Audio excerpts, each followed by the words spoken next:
నమస్కారం. లక్ష్మి చెప్పే కథలకు స్వాగతం. వీణులతో వీక్షించటానికి సిద్ధం కండి. ప్రియ సఖులు, ఇప్పుడు మనం తిరుమల శ్రీకాళం పేరుతో ప్రసిద్ధి చెందిన ప్రముఖ రచయిత శ్రీ పామర్తి వీర వెంకట సత్యనారాయణ గారు రచించిన వీడిన మబ్బులు అనే ఓ చక్కటి కథను విందామండి. ఈ కథ 2004 జనవరిలో ప్రియదత్త వారపత్రికలో ప్రచురింపబడింది. ఇక కథ మొదలు పెట్టేస్తున్నానండి. ప్రకృతికి ప్రతిరూపిణి అయిన స్త్రీ ఆది నుంచి పురుషుణ్ణి అలరిస్తూనే ఉంది. అతని ప్రగతికి పతనానికి కూడా కారణభూతమవుతోంది. అందం, ఆనందం, లాలిత్యం, మనోపరిపక్వత, కరుణ, జాలి, సహనం, ప్రేమ సర్వం సంతరించుకున్న అమృతమూర్తి. అట్టి స్త్రీలో స్వార్థం, అసూయ, ద్వేషం వంటి అవలక్షణాలు కూడా చోటు చేసుకోవటం బుద్ధికి అందని విచిత్రం. జవాబు తెలియని ప్రశ్న. అనాదిగా విడదీయలేకపోతున్న చిక్కుముడి. భార్య నోరు విప్పినప్పుడల్లా ఇవే ఆలోచనలు జొరబడుతూ ఉంటాయి రాఘవ మస్తిష్కంలోకి. రాఘవ భార్య ఊర్మిళ అందమైంది, తెలివైనది, చదువుకున్నదేను. కానీ ఊర్మిళ అని పేరు పెట్టుకున్నందుకు అందుకు తగిన సహనం మచ్చుకైనా కానరాదు ఆమెలో. భర్త, సంసారం అంటే ప్రేమాభిమానాలు ఉన్నాయి. ఆమెకిష్టం లేనిదల్లా వయసు ఉడిగిన మామగారే. పేద కుటుంబం నుంచి వచ్చిన రాఘవకు సంపన్న గృహం నుంచి వచ్చిన ఊర్మిళ అంటే ప్రేమ, అనురాగమును. అయితే తండ్రి అంటే ఆరో ప్రాణం. రాఘవ తండ్రి విశ్వనాథం పిల్లల మనసుల్లో విజ్ఞాన జ్యోతుల్ని వెలిగించడంలోనే జీవితమంతా కరిగించుకున్నాడు. బడి పంతులుగా ఎందరో విద్యార్థులను తీర్చిదిద్దాడు. 5 ఏళ్ల క్రితం హెడ్ మాస్టర్గా పదవి విరమణ చేశాడు. అనుకూలవతి అయిన భార్య, ఏకైక సంతానం రాఘవ, బళ్ళోని పిల్లలు. ఇవి విశ్వనాథం లోకం. తాను భార్య నోళ్లు కట్టుకుని కొడుకును చదివించుకున్నారు. రాఘవ ప్రయోజకుడై ప్రభుత్వోద్యోగాన్ని సంపాదించిన నాడు ఎంతో పొంగిపోయారు. మంచి సంబంధం చూసి పెళ్లి చేశారు. కొడుకు ఉద్యోగరీత్యా పట్నంలో కాపురం పెట్టాడు. రిటైర్ అయ్యాక ఇంటి దగ్గరే పిల్లలకు పాఠాలు చెప్పుకుంటూ గ్రామంలోనే తృప్తిగా కాలం గడపసాగాడు విశ్వనాథం. కొడుకును కోడల్ని చూడాలనిపించినప్పుడల్లా తాను భార్య పట్నం వెళ్ళి చూసొస్తూ ఉండేవారు. వీలైనప్పుడల్లా కొడుకు కూడా వచ్చి తల్లిదండ్రుల యోగక్షేమాలను తెలుసుకుంటూ ఉండేవాడు. ఎప్పుడో గాని కోడలు రాకపోవటం ఆ ముసలి దంపతుల మనసుల్లో ఓ వెలితిగా కెలికేది. భార్య పుణ్యస్త్రీగా పుణ్యలోకాలకు తరలిపోవటంతో ఒంటరి చెట్టులా మిగిలిపోయాడు విశ్వనాథం. భార్య వియోగం అతడిలో పెద్ద మార్పే తెచ్చింది. ఆలి జ్ఞాపకాలు, ఆకలి నిద్రలను తరిమి కొట్టడం వలన మనిషి బాగా నీరసించిపోయాడు. ఆరోగ్యం దెబ్బతింది. కొడుకు బలవంతంతో ఉన్న ఊరు వదిలిపెట్టక తప్పలేదు. తల్లిదండ్రులంటే పంచప్రాణాలు రాఘవకు. తల్లిని కోల్పోయాక తండ్రిలోనే ఆమెను చూసుకుంటున్నాడు. భార్యకి ఇష్టం లేకపోయినా తండ్రిని తీసుకొచ్చి తనతోనే ఉంచుకున్నాడు. క్రానిక్ బ్రాంకైటిస్తో బాధపడుతూ విశ్వనాథం ఊపిరాడక ఉక్కిరిబిక్కిరవుతూ ఉంటే అర్ధరాత్రైనా లేచి సేవలు చేసేవాడు రాఘవ. అర్ధరాత్రి, అపరాత్రి అని లేకుండా తరచూ భర్త పక్కల నుంచి లేచి వెళ్ళటం ఒళ్ళు మండించేది ఊర్మిళకు. భర్తతో గొడవ పడేది. ముసలాయన్ను ఇంటి నుంచి పంపించేయమని చెవిలో జోరీగలా పోరేది. రాఘవ అందుకు ఒప్పుకోకపోవడంతో ఇల్లు నరకమయ్యేది. మనశ్శాంతి కరువయ్యేది. రాఘవకు 3 ఏళ్ల కూతురుంది. మనవరాలంటే విశ్వనాథానికి ఎంతో ప్రేమ. ఆ పసిదానికి కూడా తాతయ్యతో ఆడుకోవాలని ఉండేది. ఊర్మిళ కూతుర్ని మామగారి దగ్గరకు చేరనిచ్చేది కాదు. తాత కోసం మారం చేసే పిల్లను దండించేది. రాఘవ సున్నిత మనస్కుడు. గొడవలంటే ఇష్టం ఉండదు. ఊర్మిళ తన అర్ధాంగి. తల్లి తర్వాత తన జీవితంలోకి ప్రవేశించిన మొట్టమొదటి స్త్రీ. ధర్మేచ, అర్థేచ, కామేచ అని తాను తాళి కట్టిన మగువ. తనకు సుఖాన్ని అందించే పడతి. తన వంశాన్ని వృద్ధి చేయవలసిన అతివ. చివరి వరకు తనతో జీవితం పంచుకోవలసిన సహచరిణి. ఆమెకు తానంటే ప్రేమ ఉంది, అనురాగం ఉంది. కానీ వాటన్నింటినీ గ్రహణానికి గురి చేస్తున్న అహంకారం, స్వార్థం, ద్వేషం అతని మనశ్శాంతిని దోచుకుంటున్నాయి. నెమ్మది లేకుండా చేస్తున్నాయి. శీతాకాలం రావడంతో విశ్వనాథం పరిస్థితి ఏమీ బాగోలేదు. ఎడతెరిపి లేకుండా నిలవేసే దగ్గుతో, ఎక్కడ ఊపిరి ఆగిపోతుందోనన్నట్లు ఉక్కిరిబిక్కిరి చేసే కఫంతో గిలగిల్లాడిపోతున్నాడు. పడుకోలేడు, కూర్చోలేడు. దగ్గలేక, దగ్గే ఊపిక లేక లేచి కూర్చుని తల చేతితో పట్టుకుని తెల్లవార్లు అవస్థ పడుతూ ఉంటాడు. పల్లెలో ఆ ముసలాయన్ని చూసే దిక్కులేదు. సరే, ఓల్డేజ్ హోమ్లో చేర్పిస్తే అతని బాగోగులు వాళ్లే చూసుకుంటారు కనుక మామగారిని ఓల్డేజ్ హోమ్లో చేర్పించేయమని చెప్పింది ఊర్మిళ భర్తతో. రాఘవందుకు ఒప్పుకోలేదు. తాను బ్రతికుండగా తండ్రి అనాథల జీవితాన్ని గడపటం తాను సహించలేడు. ఆ విషయమే ఖచ్చితంగా చెప్పాడు. భర్త తన సలహాను ఖాతరు చేయకపోవటం అవమానంగా తోచింది ఆమెకు. తన అక్కసును ఆగ్రహాన్ని అధికం చేసింది. దాంతో సంసారం తుఫాను రేగిన సాగరమైంది. ఊర్మిళ భర్త మీద యుద్ధం ప్రకటించింది. మానసికంగా అతన్ని హింసించసాగింది. మధ్యలో చంటి పిల్ల నలిగిపోతోంది. ఇంటి వాతావరణాన్ని అర్థం చేసుకున్న విశ్వనాథానికి జీవితం మీదే విరక్తి కలిగింది. తన చావేదో తాను చేస్తాడు. పల్లెకు పంపేయమంటే కొడుకు ఒప్పుకోడు. పోనీ తానే ఎలాగో చెప్పకుండా వెళ్ళిపోదామనుకుంటే కొడుకు మనసు కష్టపెట్టలేడు. రాఘవకు మనశ్శాంతి కరువైంది. మరికొంతకాలం పరిస్థితి ఇలాగే కొనసాగితే అసలు మనసే విరిగిపోతుందనిపించింది. ఊర్మిళ రూపసి వేషంలోని రక్కసి అనిపిస్తోంది. చదువుకున్న కుసంస్కారి ఆమె. ఆమెను ఇంటి నుంచి తరిమేయాలన్నంత కసిగా ఉంటుంది. ఆ సంసారానికి, ఇంటికి, జీవితానికి దూరంగా పారిపోవాలనిపిస్తోంది. బంధాలు, అనుబంధాలు అన్నీ తెంచుకుని ఏ హిమాలయాల్లోనో తలదాచుకోవాలనిపిస్తోంది. త్వరలో ఈ సమస్యకు పరిష్కారాన్ని కనుగొనలేకపోతే ఎదురయ్యే పరిణామాలు అనూహ్యం. వెంటనే ఏదో ఒకటి చెయ్యాలి తాను. కానీ ఏం చెయ్యాలన్నదే ప్రశ్న.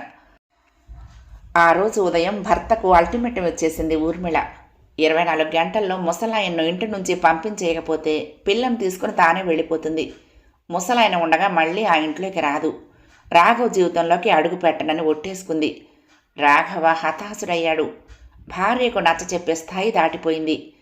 కర్తవ్యతముఢుడై రోజంతా పిచ్చివాడిలా ఎక్కడెక్కడో తిరగసాగాడు. తల నేరిసిన తండ్రికి కొడుకు అసహాయ స్థితి అర్థమైంది. ఆందోళన కలిగించింది. అతని మనసులో తీవ్ర సంక్షోభం చెలరేగింది. చివరికి ఏదో నిశ్చయానికి వచ్చిన వాడిలా కాగితం కలం తీసుకున్నాడు విశ్వనాథం. రాస్తూ ఉంటే చేతులు వణికాయి. బలహీనతతో కాదు. జీవితం అంతా విద్యార్థులకు ధైర్యం నూరిపోసిన తాను జీవితపు చరమాంకంలో పిరికి మందు తాగుతున్నందుకు.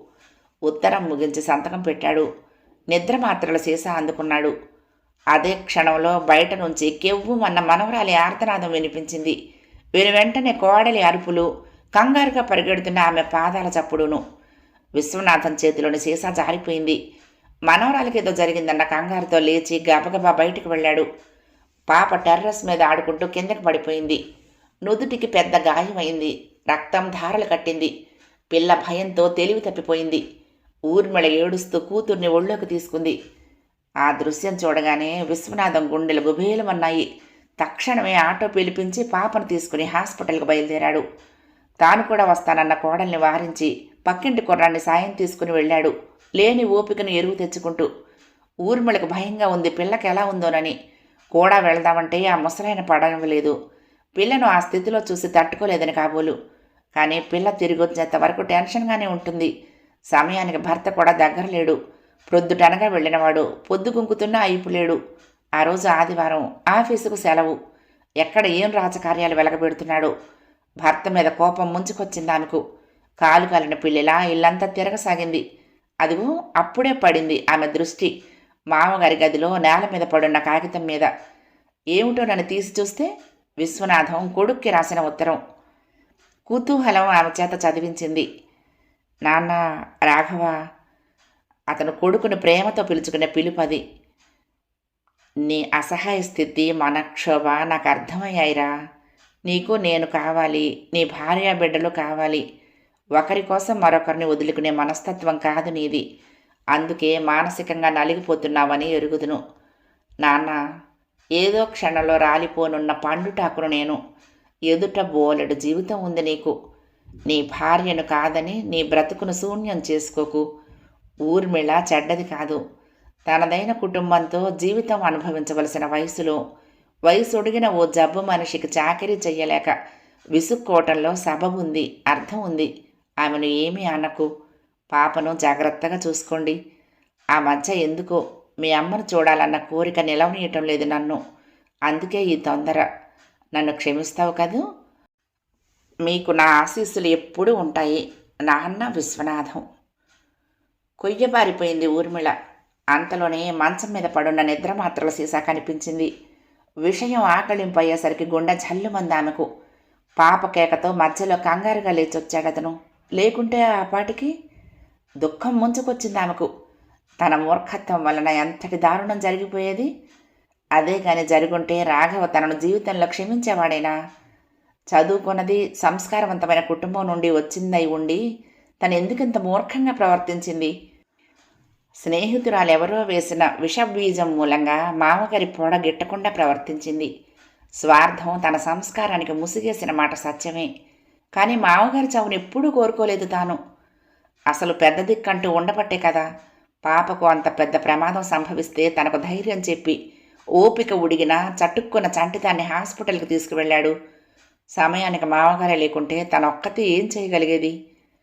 ఓసారి తనకు విషజ్వరం వచ్చి వారం రోజుల పాటు మంచం పడితే కొడుకు ఆఫీసుకు సెలవు పెట్టిన అవసరం లేకుండా తనకు వేళకు మందులు ఆహారం ఇస్తూ కంటికి రెప్పలా కనిపెట్టుకుని ఉండి సేవ చేయటమే కాక చంటిదాన్ని కూడా శ్రద్ధగా చూసుకున్నారు మామగారు.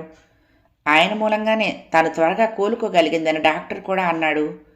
కానీ తన కళ్లకు పొరలు కమ్మటంతో అదంతా కొడుకును మంచి చేసుకోవటానికి అతను చేసిన నటన అని తాను అనుకుంది. ఛా, తండ్రి లాంటి మామగారిని క్షోభ పెట్టడానికి తనకు మనసెలా ఒప్పింది? తన వివేకం ఏమైంది? చిన్నదైనా పెద్దదైనా ఏ సంఘటన ఎప్పుడు ఎవరిలో ఏం మార్పు తెస్తుందో చెప్పటం కష్టం. ఇప్పుడు ఊర్మిళ విషయంలోనూ అదే జరిగింది. తన తప్పు తెలుసుకుని పశ్చాత్తాపంతో పరిపరి విధాలుగా కుమిలిపోతున్న ఊర్మిళ విశ్వనాథం పాపకు కట్టుకట్టించి తీసుకొచ్చేసరికి ఏడుస్తూ కూర్చుంది. పాపకేమీ పర్వాలేదమ్మా, డాక్టర్ గారు కట్టుకట్టి ఇంజెక్షన్ ఇచ్చారు, గాయం త్వరలోనే నయమైపోతుంది అన్నారు అంటున్న విశ్వనాథం కాళ్ల మీద పడిపోయింది ఊర్మిళ. నన్ను క్షమించండి మావయ్య అంటూ. విశ్వనాథం తెల్లబోయాడు. ఏమిటమ్మా, ఏమైంది అన్నాడు కంగారు పడుతూ.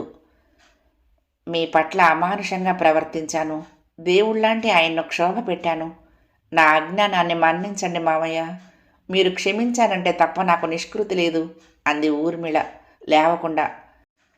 విశ్వనాథానికి విషయం అర్థమయ్యి అవనట్లుంది. కోడల్ని లేవదీసి ఆప్యాయంగా తలనిమిరాడు. లోకంలో తప్పు చేయని వారుండరమ్మా, కానీ తమ తప్పు తెలుసుకుని దాన్ని సరిదిద్దుకునేవారు ఉన్నతులు అన్నాడు.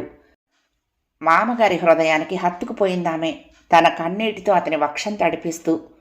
ఆ క్షణాల్లో అతనిలో కన్నతండ్రే కనిపించాడామెకు.